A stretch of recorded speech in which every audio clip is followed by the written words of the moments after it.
You're listening to the 40 Fit Radio podcast, dedicated to the 40-plus community. Join us as we discuss the truth about fitness and health using science, reason, and the experiences of our host and content experts. Welcome to the 40 Fit Nation.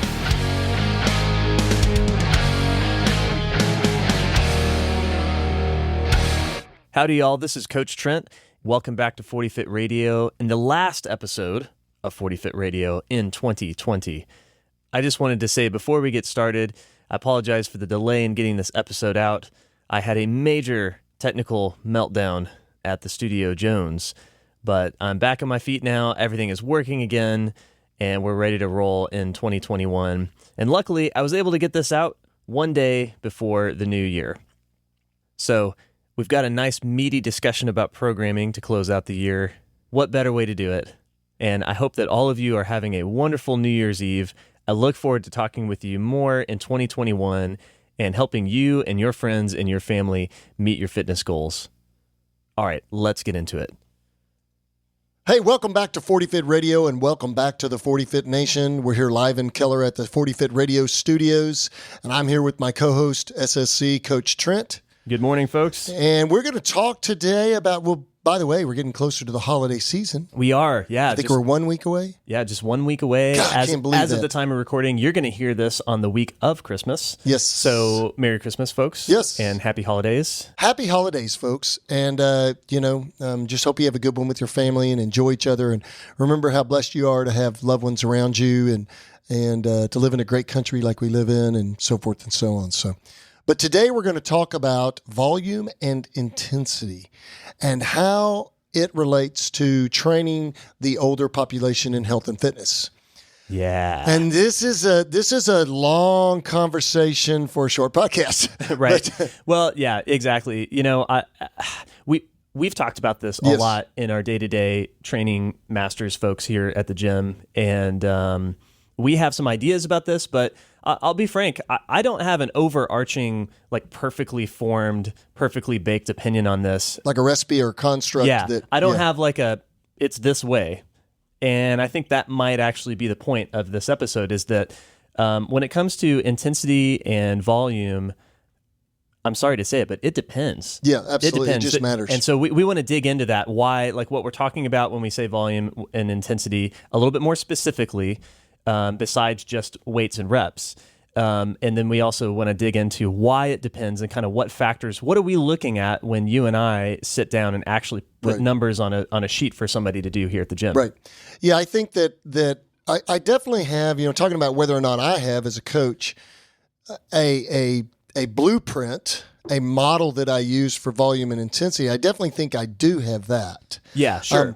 And that is reliant on just the years of training older individuals in several different fitness domains and models, whether it be endurance athletes, CrossFitters, strength athletes, whatever the fitness or just general population, whatever the fitness endeavor is. I have definitely over the years come up with a model in my head that I start with and have put it down on paper. And we can talk a little bit about that today, because I think that's what people want to hear about the most. Right. But it also, again, like you said, it just matters because not all trainees are equal. Yeah. Not all clients are equal. And so not all people adapt to the stress that we're providing for them, because that's what fitness training is. That's what training is it's an applied stress so that we get a desired outcome. Right. And so everybody adapts to that similarly, because we're all humans, but a little differently based on all the covariant factors that are out there. And many of those are things like genetics, environment, training history, nutrition, rest, other stressors in your life, your work environment, your social culture, whatever it is. And so there's all these different environmental and innate. You could call those things internal and external factors. Yeah. Internal factors are things like your genes, right? So. Yeah, absolutely. And that so our good friend and colleague Dr. Sullivan wrote in the Barbell Prescription. You have the difference between the phenotype and the genotype. The genotype is more or less you're the stuff in the internal stuff you're talking about. It's the stuff you can't change, right? It's just it's the genes that you got. You can't change the blueprint. You can't change the blueprint. However, you can definitely change the phenotype, which is the expression of that blueprint. I love that. Right? You can maximize the genetic potential. If you've got a building, right, and you've got a great blueprint, fantastic blueprint, well, you can still do a crappy job of building that building. Right. And what do you have? You have a crappy building. Right. Really well designed, but poorly executed. Yeah. Conversely, you could have a relatively crude design, but build it very well. Right. And you still got a good building. Right. That's kind of what we're getting at here. So there is a difference between genotype and phenotype.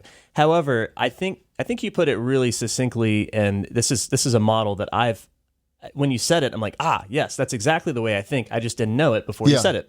That there's a difference in trainees, especially master's trainees, between chronological age and biological age. Absolutely, yeah. And that, I think, underpins most of my decisions when I'm thinking about specific things like volume and intensity, or even exercise modality. Like, what kind of training are we doing right now? Are we going to be pushing strength? Or are we going to be pushing something else, or a blend of GPP of the two? or I think that's the biggest thing, right? Is that people have different tolerances for how much you can push in one area or another, and it's a combination of their genotype and their phenotype. Right. Yeah. I think that when you take trainees who are different all the way across the board, I mean, they're like you said, you can have a trainee that walks in the door and he's 40 years old. She's 40 years old, but she has a biological age of 60. Yeah. Or she has a biological age of 30. Because she's taking really good care of her body, or she just has great gene expression. She has really good genes. And humans don't want to admit this, but we think about this in all other animal species. And we were talking about this earlier in the gym here with one of our gym members. We were just talking about other stuff related to this. And humans don't want to admit this, but there are some humans that are just physically made to be better human machines. They're genetically just better at being fit and strong and expressing the 10 general physical skills. Yeah. Now, that doesn't mean that someone who is not as good as that can't develop their maximum potential, but it does mean that they might have a ceiling that's lower than someone else. And so I think it's important for us to realize that the concepts of, okay, so when we're talking about volume and intensity, folks, we're talking about programming principles. Yeah. There's really only three things that there's really four things, but there's three or four things, three main things that we change when we're programming or writing fitness programs and training programs for our clients. One of the things would be exercise selection. Mm-hmm. What kind of exercise or movement or activity are we going to have the client do? The second thing would be volume. How much of that are we going to have them do? How much volume? Volume can be related to how many times per week they train. It can be related to the set and rep scheme within that individual workout itself. Right. And that would be considering it on a micro basis, like on each individual workout. Right. And you could even dial it down smaller than that, each individual movement, like in a squat. Yep. How many sets are we doing, and how many reps are we doing? Then you can break it down into less than that, within each individual rep set, And so we have a micro perspective, and then we have a macro perspective too. So then we might look at how much volume is there over the week, how much volume is there over 2 weeks, 3 weeks, a month, a 30-day cycle, a quarter cycle, a biannual cycle, and then annually how much volume the individual has been involved with in their training program. Right. And just to cover our basis here, there's a couple of other terms that you'll run into when you're listening or reading about programming.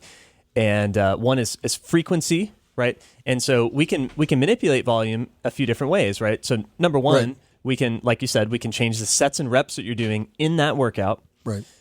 We can change the sets and reps that you're doing over the course of a week, but we can also change how many times you're doing a lift, right? So squatting twice a week, 50 reps, right, in total, let's say 5 by 5, 2 times per week, that would be 50 reps total.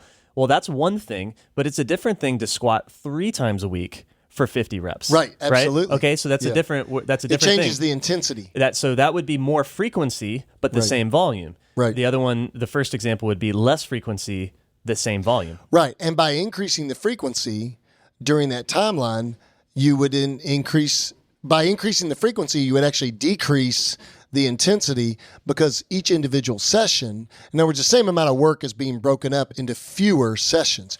And when you do more work in fewer sessions, then you have a higher intensity level. And that's the third thing that we want to talk about is intensity. So we got I think I would say that would be stress is what you're talking about, because we want to be specific with intensity. So when we say intensity, we're meaning like how high. If we're talking about strength training, it's really easy because it's just how much weight are you putting on the bar relative to how much can you totally do.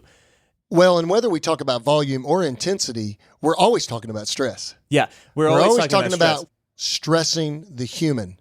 That's what we're talking about. Whether it's volume or intensity, right, or exercise selection. Yeah, and so the reason why all this is important is because we've talked about this before in our other programming episodes, is that the basis of adaptation, if you want to improve at a physical ability, a physical skill, then you have to follow a basic cycle of stress. That's going to be what you do in the gym.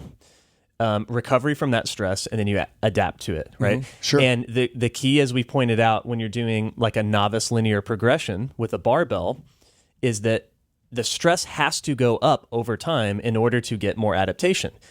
The problem that people run into is that once they've gone through the initial phase, that initial novice linear progression, if we're talking about strength training, right, or if you're doing conditioning, kind of like that first, 4 or 5 weeks where you've ramped things up, you've made those beginner gains, the novice gains, then you have to do more to get more results. Right. But the master's athlete often runs into a problem where doing more, that stress that you have to incur to get more adaptation starts to push them down the road of being less healthy. And that's what we've said, where they start having maybe joint problems, or they just feel wrecked and beat up all the time. Their energy levels are messed up, right? They're overtrained. And so we've got to walk that knife's edge. And that's why this is so important and why we're talking about manipulating these variables. Because if any of y'all have done this, right, you know that it's a very different experience to do 5 sets of 5 of, let's say, a squat twice a week for 50 reps, right, than it is to do 3 sets of 5 3 times a week. Right. For about 50 reps. That'd be 45 reps, but it's close enough, for example, right? Volume's the same. Right. The experience in terms of the overall stress, how you feel the next couple of days after those workouts, totally different, Absolutely. right? So you have to be careful and clever about how you're designing your program beyond the basic novice phase. Right. And so when we talk about programming, again, we go back to that idea where we're talking about the exercise selection first as the primary factor. The second thing would be volume. And then the last thing would be intensity. So like Trent was saying, when we talk about volume, we're talking about how much work is being done within a particular session model. And we might be thinking of that session as an individual work set within one particular movement in a workout, or the whole workout itself, or the week itself, or the month itself, or the quarter, or the biannual, or whatever. The cycle of training, okay? Right. So that's our volume. And we could relate that, we've seen several different iterations of this. We could relate that to how many reps, how often we're doing it, what the frequency is. And we could also relate it to the total poundage that's being done, the total volume of poundage over time. That'd be our tonnage. Right, our tonnage. Yeah. And so no matter what, all of these inputs are stressors to the human machine, the human body, and we're trying to create an adaptation. So at any given time, when the adaptation stops or significantly is halted, or actually we have a deterioration in adaptation, we have a walking backwards effect or a deleterious effect, then we've got to rethink that model and change the model. Yeah. And that's where it gets hard, because it does matter. It matters what all of the other factors are with that trainee. Yeah. But I think we both have a model that we like to use on the front end. And with all of our fitness programs, it's definitely that strength comes first. Right. And that we work strength in a novice model first. And then from there, we begin to manipulate these variables as we move along the process so that we don't stop. Right. So that we don't get stoppage. And let me give you a very practical example here that I think most people listening are familiar with, you've probably, if you're listening to this show, have gone through some form of novice linear progression with a barbell and built a base level of strength. And then you've gone into some sort of early intermediate program. We really like around here the 4-day split and a Texas method program. We typically don't run a vanilla Texas method as you would find it in practical programming. We run kind of more like what our friend Matt Reynolds calls the old man Texas method. Yeah, sure. Which is but the idea is simply that you go from making every workout PRs in the novice linear progression and then transitioning over a period of time into weekly PRs on all of your lifts, where you're going to hit a PR for some sort of single set at a very high intensity. Well, it's a PR. Of course, it's maximum intensity, right? So a set of 5, 2 sets of 3, 1 set of 3, etc. And then the main driver of stress in that week then becomes your volume day, right? So every week you're going to have a PR day, or you can split it up, right? But Which you're going to have your intensity each day. lift is going to be your intensity day, where you actually put more weight on the bar than you've ever done. But the main thing that's actually driving your progress at that point, your adaptation, is the volume day, which is usually 4 or maybe 5 sets of 5 at a relatively high percentage of that intensity day. Right. And I've actually used 3 sets of 5 with older individuals that's too. right. Which is, with the old man Texas, we tend to moderate down to 3 to 4 and sets it's still of 5. enough volume because it's a high enough number. I also think that it's a little, I won't say it's disingenuous, but it's a little misleading to say that only the volume day is driving growth. It's the main driver, I think. Yeah. It's not the only one. The intensity day is the hormonal stimulus. Yeah. That says we're going to put you under a heavy load, but we're just not going to crush you with it. Your body's neuromuscular system is going to be under a very heavy load once during that week, right? And your body's going to have to respond. Yeah, and that's a huge hormonal event. Absolutely. I mean, if you've ever done the extreme of this, which would be to actually taper for like a lifting meet, that's kind of like an extreme form of this. You're actually going to bleed off all of the fatigue that you're carrying week to week in order to produce a maximum stimulus of 1 rep. Well, the next day, even though you don't do very much work at a lifting meet, the next couple of days, you feel pretty wrecked. Yeah, you do. It is clearly a stimulus. Yeah. But they work in concert with each other. Now, I bring this up. That's a very classic example of what an early intermediate would be doing. But here's where a lot of masters run into problems. You can't keep that up very long because you need more volume long-term to drive that stress up and continue getting stronger. But you're going to run into a point where you cannot tolerate that high volume. And generally speaking, that's where joint health becomes an issue, right? Yeah, and I think your joints at some point are going to hate you if you just try to continually push strength. Yeah, you start to get the itises. Yeah. Itises in areas. And I think it's both. I think sometimes, we are continuing to play with this model on a regular basis. And I think guys like Dr. Sullivan and Andy Baker, we all kind of, and there's a lot of coaches out there that work with a lot of masters. So I know you guys are out there too, but we all kind of are experimenting as to what works best and does 2 things. And I hear this, I continue to hear this from my clients even more since we did a podcast on it. And that concept of maintaining a balance between health and fitness. Right. It doesn't really matter if you're crazy strong, if you're just miserable on a day-to-day basis and how you feel. And so sometimes we've got to be careful about, and I was thinking about this morning, we've got to be careful about how we view the PR.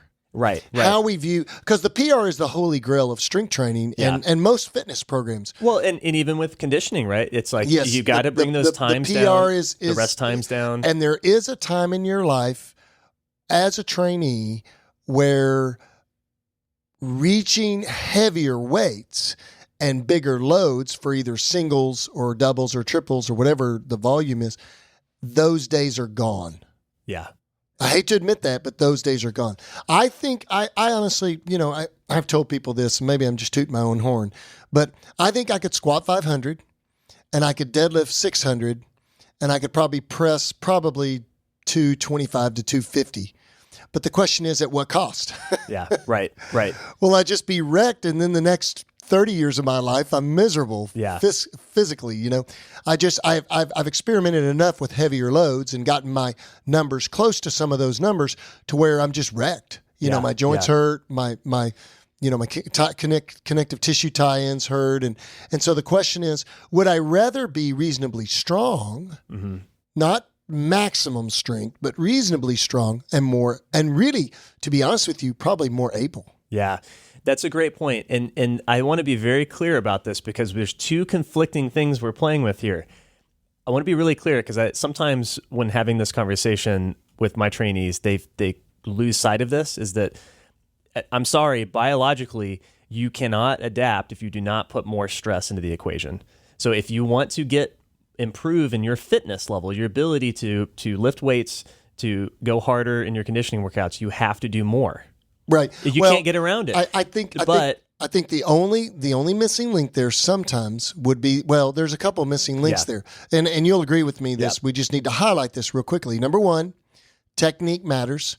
Right. In other words, I can make someone stronger just by tweaking their technique. I did that this weekend with Jim Sharp, my Hall of Famer bull rider. He was lacking in some of his deadlift and his squat technique, and we fixed that this weekend in a one-on-one session. And that then allowed him to say, hey, this feels easier. This feels lighter. So he'll push through some of his limits that he's had in the past. Right. Yeah. Number two, all your accessory activities, your recovery activities make a huge difference. So when people aren't making gains, I don't just look at the program we're doing with them in the gym. We got to look at the whole product, look at the exercise selection, the volume and the intensity, and decide along with that programming, what are all the activities outside the gym look like? Right. Yeah, exactly. I totally agree.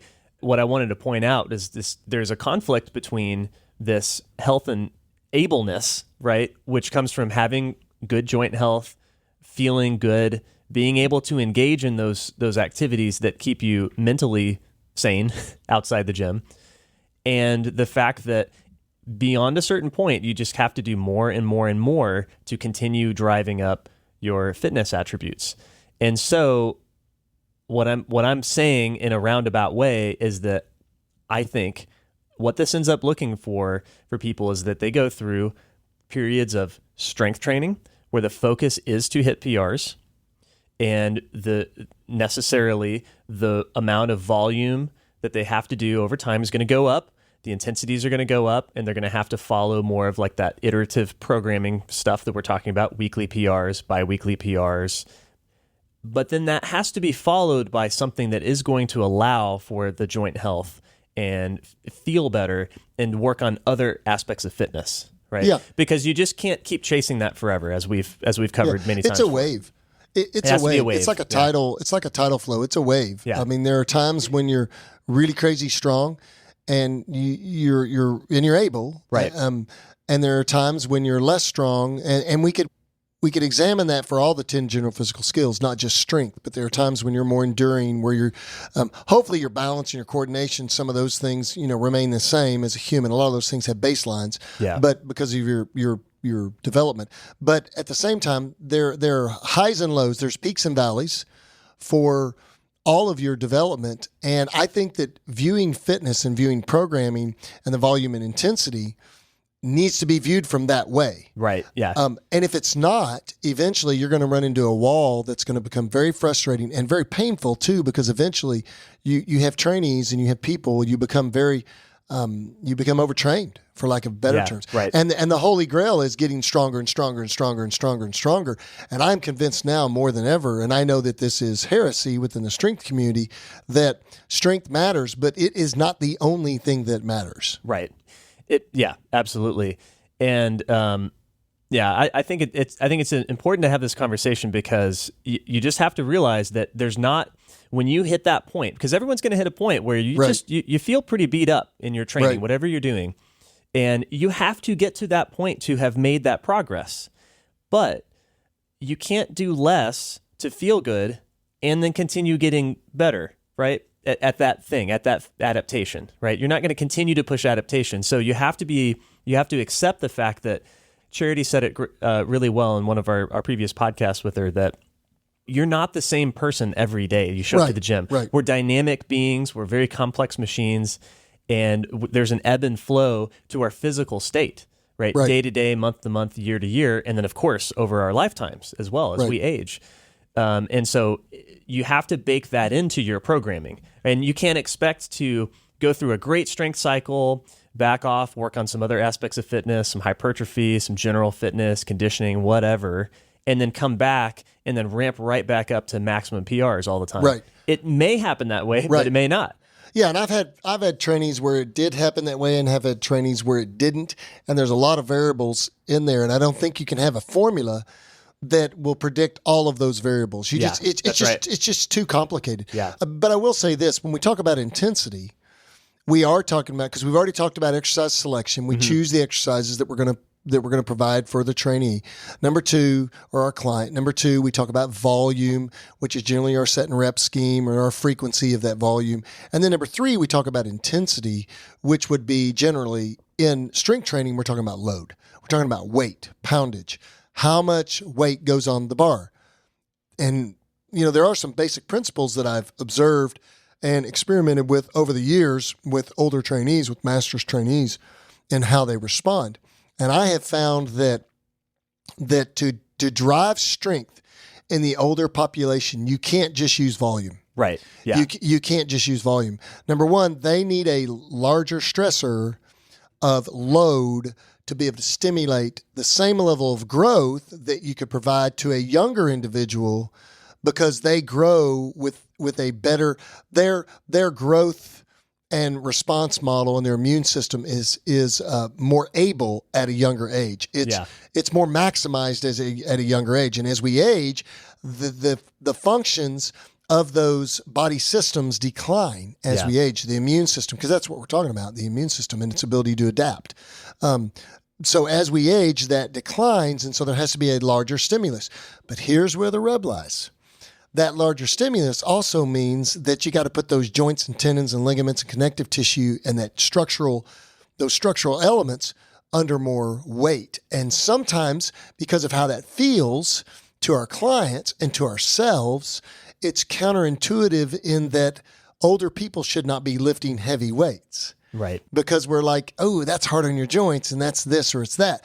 So we have to be really careful as coaches as to how we input those loads, how much load. And a lot of people think it's got to be 3 sets of 5 with a heavy load. It may not be that. It's most likely not that. Yeah. It's usually a top set of heavy load. Right. Yeah. I think that's one of the things I've learned. I've learned this with myself too, as I get deeper into training. And frankly, I'm at a point where I've PR'd some lifts recently, but haven't PR'd my squat in a while. And I don't really intend to for a while. And I've kind of found that long term for me, that on the really stressful lifts, like I'll call them systemically stressful, like the squat, a little bit less so with the deadlift. Squat is probably to me the most systemically stressful, where I can really feel it if I'm working at very high intensities. Yeah, squat definitely takes the most recovery. That doing heavy doubles and triples on my squats makes me, maybe it's partly mental. It's definitely partly my knees and my joint health. Yeah. I feel better when I expose myself to heavy doubles and triples on the squat, and I reserve 5s for my light days or volume days. Yeah, absolutely. I think it's the same with older clients. I've got lots of master clients where they only train 2 days a week now. One day is a volume day, and one day it's a Texas method type model. Yeah. And we use the 4-day split too with them, which would be upper body on one day, lower body on another day, and the same 2 more times a week. And so what ends up happening is you have an intensity upper body day and a volume upper body day. And then you have an intensity lower body day and a volume lower body day. And so we do that also. But I find that I might have them do heavy doubles, heavy triples, or a heavy single, and that will drive growth for their overall strength partly, but we've also got to drive it with volume on the back end. We've got to support that with enough volume and stress to their immune system to also make sure that we bridge the gap in training frequency too. Yeah. We've got less training frequency, then you don't want to get a decline or a deterioration in strength or adaptation over time. Because if you wait too long, now you're going backwards again. That's right. Yeah, you just detrain. Yeah, and I think maybe, if we try to relate that back to our joint health episode, it seems to me that the heavy set of 5, there's something that happens in that 4th and 5th rep, especially when you're doing something technically difficult like a squat. Yeah. And that it's easy to have a little bit of form breakdown, especially when you're operating at high intensity levels. And when I say high, I mean like 90% or more of your maximum 5RM. Right. You get some form breakdown there, and it might be little things like knee slide, a little bit of knee valgus, they're caving in at the bottom. I'm just focusing on the knees here. Yeah.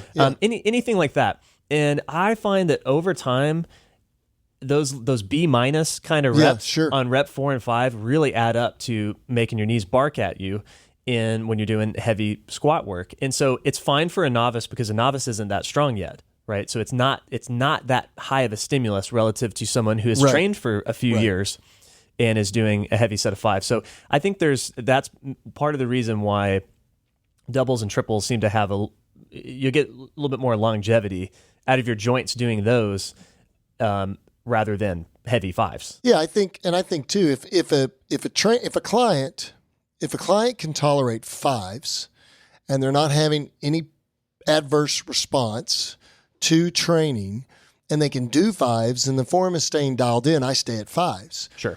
Because it is a larger stimulus for growth. And there is more fatigue on that 4th and 5th rep. Those are your growth reps. Those are the money reps. 5th rep is your growth rep. But if that is an issue, then I'll go to triples or doubles, and then I'll do back offsets sometimes. Right. But I do like playing with the volume on that intensity day, and I think it matters based on the individual trainee that you're working with. It matters. It matters how they're responding to training. I've got several trainees right now that are having some joint pain when they respond. So we've had to alter programming. And, we talked about this in our life deloads episode. The beautiful thing about fitness, and one of the things I want us all as a community to get past is this idea that it always gets better, that you always get stronger. It's utopic. Yeah, right. It always goes up, because it doesn't with this population. There is a point to where within a certain variable of your fitness program, you don't get better. Right. You don't get better. Yep. I hate to say that. And anybody who tells you do, they're lying to you. It could be your strength. It could be your endurance. It could be whatever. But there's always something in those 10 general physical skills to work on that you can get better at. There always is some low-hanging fruit. And we'll do this in a separate episode, because I want to do an episode specifically on PRs. Because our view of the PR in the strength training world and in the fitness world is that you get stronger. So I was able to do a higher 1-rep max, or a higher 3-rep max, or a higher working set of 5. Well, what if the PR is that you did 30 days of training without missing a session? Yeah. It was a training volume and consistency PR. And what if you did 3 months, a whole quarter worth of training? Or what if it's a nutrition PR? Or what if it's a lifestyle habit PR? So when we think about PRs in our fitness and health programs, we're going to need to start opening our minds some. Yeah. And we'll do that in a separate podcast. But yeah. Yeah, it's, it's tough, because in the fitness world, if you want to show results and not simply throw a book of workouts at a trainee, it's important to focus on the quantitative results of your fitness, right? This is part of the whole thing, like why we train, we don't exercise. Like we're not just doing random stuff in the gym just to sweat a little bit, right? We're doing it to actually produce a real result that we can quantify. Correct. And that's super important to what we do. But to your point, we have to, long term, we have to break out of that mindset a little bit. And that, we do want to see improvement over time, but it's simply not realistic. Like a good coach, I think, can keep you in the game for a long period of time and help you build that training momentum. Like you're talking about 3-4 weeks of good training, 3 months of good training, a year of good training. But you have to accept the fact that you're not going to PR consistently all the time, month over month, year over year. You're going to have these fallow periods where you're still training, you're still feeling good, you're developing other things, maybe it's not even other fitness goals, but other life goals. Like I'm still training and I'm still in the game, but I'm working on other aspects of my life. Right. Right. I think that's where you got to get to ultimately. Yeah. Yeah. And I think that when we're thinking about volume and intensity in programming our master's clients or older clients, we are always making those changes. But I also think that as coaches, we have come to the obvious conclusion. It's the elephant in the room that no one wants to talk about. And that is that eventually stuff stops working. Mm-hmm. Modulating the volume and modulating the intensity doesn't get our client any more gain in that particular fitness variable that we had been working on. And we have to realize that. Yeah. We have to realize that. And so we have to change our focus to where we realize that that's not a failure, that's a success. Right. That's the success of what we're doing here. Yeah. And so by modulating that volume and intensity over time, our goal is to keep moving forward, to keep moving upward. But at the same time, we recognize that that's going to stop sometime. And it's not the fault of the program at some point when you've manipulated all those variables and you have made the individual reasonably so much better. Right. It might just be that's their maximum genetic potential too. Yep. Or that's their willingness to commit to the sacrifices that need to be made to get the gains. That's right. Yep. And there's a lot of variation here, back to our earlier point. And that's dependent on your chronological age, your biological age, and your mindset, and what else you got going on in life. And sure. And that is not an ignoble thing, right? If you got a lot of other stuff in life and you can realistically only get to a certain level with your health and fitness, great. Get to that level and stay in the game. Like you said, that's a win. That's a win right there. That is a PR. Yeah. So here's kind of the way we modulate volume and intensity. This is kind of a general podcast. We're not giving you specific, this is the client, this is the trainee, this is exactly what we did. We can do that though on another podcast. We can give you an example of how we modulated volume and intensity with a particular client. Take an actual client training log and do that. But here are some principles that I've found are very true with this population. Number one, too much volume will crush a master's athlete, a master's lifter. It'll crush them more than it will a younger athlete. A younger athlete has more resilience, more ability to bounce back. They adapt faster. And if you make an error in volume, you'll crush them. And so I'm very careful about how much volume I give. And I find many times that less is more with the older population. That's a general principle. Do you find that to be true? Yeah, absolutely. And that goes not just with volume, but even with exercise selection. Less is more. Focus on doing fewer things, but doing them really well. Right. Yeah. When I tell people that I do 4 to 5 exercises in my training program, they laugh at me. Right. They're like, "Yeah, but you're crazy strong, and you're relatively fit looking still." Yeah. I'm like, "Yeah, yeah." Like how I look is my nutrition, not my training. Right. Yeah. Exactly. And genetics. Well, and right now we just had a big meet at our gym. A lot of the members participated, and so for the rest of the year, they're not really going to be doing a whole lot of like hard training. It's really just kind of having fun and spending some time, let their joints have a rest. So for the ones that have the capacity to do it, I'll have them try some new exercises. We're doing some stuff like front squats and just supplemental lifts to learn some new physical skills. And I think there's some value in that and just learning how to do things differently, some novel stimulus. But, for the older and less, mobile trainees, a lot of that stuff's just not really realistic. It's not really productive because they can't tolerate it anyway because they just don't have the mobility and the joint health to tolerate it. So we just stay with the same 5 or 6 exercises, but we can manipulate the volume and intensity instead. So it applies to all of these factors. Right. Second principle is that you have to continue to increase intensity, which is load, which is weight on the bar, if you want to continue to make gains in strength in the older population. There has to be an input weekly or a undulating progression to more loads over time if you're doing more of like a cycle program, a block program or something like that. So there has to be load that's going to increase over time if you want to make more strength gains. But the flip side of that too is that you have to make sure that there's good positive joint health, that they're not aching in the joints, they're not aching in the connective tissue tie-ins. And that is a very delicate balance with most trainees. So that's the second principle, is that load does need to be there and is usually the driver of strength for the older lifter. It has to be backed up with volume too, but not as much volume as what you would give a younger trainee. Right. And I think that leads us to principle number 3, which is that for the more advanced trainee that's not a novice, stick with higher intensity, lower rep sets in general for your intensity work. Right. So if you have an intensity day, instead of doing a heavy set of 5, maybe choose 2 sets of 3. That's the same volume, but lower rep set, or 1 triple, or a couple, or if it's a sort of a medium volume day, 3 triples, that kind of thing. And maybe reach for a heavy single or double, followed by back-offs with sets of 5 to get volume, right? So there's a couple ways to skin that cat, but aim for, when you're doing intensity work, try to keep the rep count lower and the volume lower rather than higher. Right. And that leads us to our 4th principle. Don't be afraid and scared to step back away from the intensity and the volume of your strength program for a while.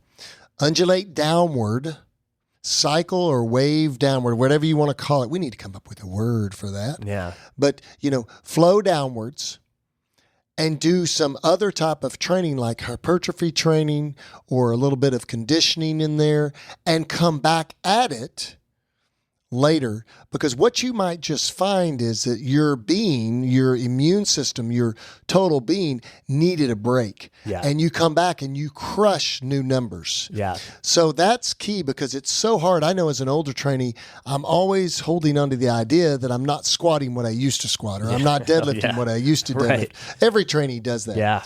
But I think as we get older, we're also looking at the fact that, wow, I haven't squatted that much weight in a long, long time. I wonder if I could still do that, or will I ever be able to do that again?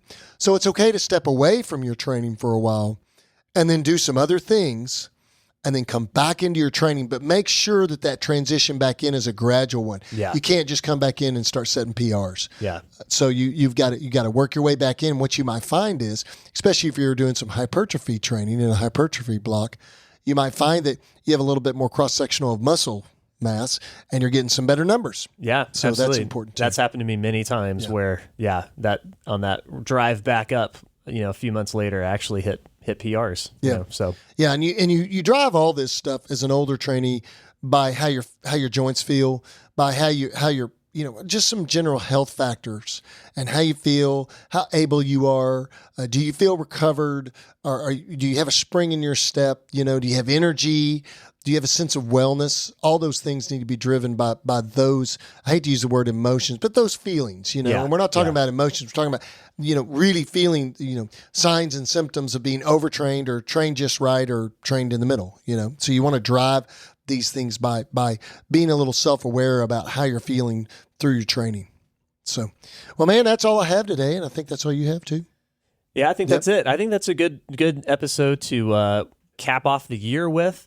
Looking forward to next year. In January, we're going to do a series with our good friend Charity Hambrick on habit changes, right? I know, even though I said Christmas is not a season, Thanksgiving's not a season with your food, we all kind of slip and, eat a little too much Christmas pie and stuff. So when we hit January, and those of you that are looking to make dietary changes, other habit changes, maybe it's just simply to get back on the horse with your training. We're going to be talking about some practical ways to do that and sustainably make all these habit changes that you want to make. You bet. It's going to be a great series. We look forward to 2021. I don't see 2020 as all bad, even with all the junk we've had going on, but I don't view years like that. I don't view times like that. I try to stay on the positive and just move forward and use the past as something to learn from. So, right. Hey, like we said, all the way back in March, before we had really any idea how this year was going to turn out, we said, hey, you know what? If over the next 6 months, you just kind of put your head down and focus on developing yourself physically into a robust person, you'll probably be doing pretty good. Well, if you've lived by that advice, you've had 9 months now to develop yourself into a totally different person physically. And hey, how can that be a bad year? Hey, yeah, right? and I'd say pat yourself on the back if you've kept with your training program, or if you started and stopped and started, or whatever. If you've been able to keep with some sense of consistency. But let's make 2021 an even better year. Absolutely. Okay? Well, hey guys, thanks for joining the 40 Fit Radio, and thanks for joining the 40 Fit Nation. We look forward to 2021.